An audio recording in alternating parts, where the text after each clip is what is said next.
வணக்கம். 2025 ஜனவரி 17 வெள்ளிக்கிழமை அதிகாலை நிலவர 1.5 நிமிட வானிலை தகவல். அதிகாரப்பூர்வ வானிலை அறிக்கைக்கு இந்திய வானிலை ஆராய்ச்சித்துறை அறிக்கையை பார்க்கவும்.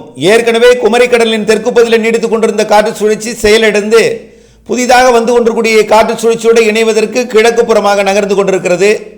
தற்பொழுது வடக்கு காற்று தமிழ்நாட்டில் நுழைகிறது. கிழக்கு காற்று வங்கக்கடலின் புதிய நிகழ்வை நோக்கி திசை மாறி இருக்கிறது.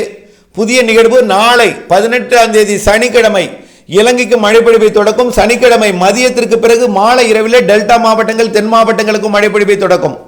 ஜனவரி 18 சனிக்கிழமை மாலை இரவில் தொடங்கும் மழை ஆங்காங்கே கொடுத்து கொண்டே 19ஆம் தேதி ஞாயிற்றுக்கிழமை பரவலான மழைப்பொழிவை தமிழ்நாட்டிலே கொடுக்கும்.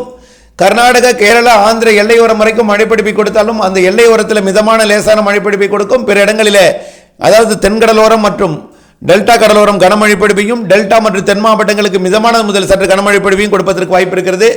19ஆம் தேதி ஞாயிற்றுக்கிழமை சற்று பரவலான மழை பொழிவு தெரிகிறது. 20ஆம் தேதி திங்கட்கிழமை மழை தொடரும் ஆங்காங்கே. 21ஆம் தேதி மழை விலகும்.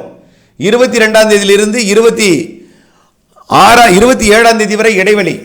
ஆகவே முடிந்தால் நெல் தானியங்களை 18ஆம் தேதி மதியத்திற்குள் அறுவடை செய்ய முயற்சி செய்யுங்கள். இல்லாவிட்டால் 22லிருந்து 27ஆம் தேதி வரை கிடைக்கக்கூடிய இடைவெளியை பயன்படுத்தி அறுவடை செய்யுங்கள்.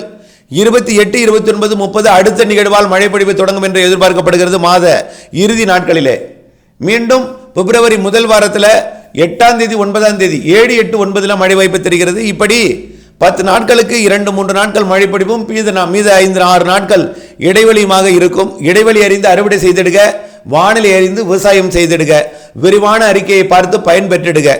இணைந்தே இருங்கள். நன்றி.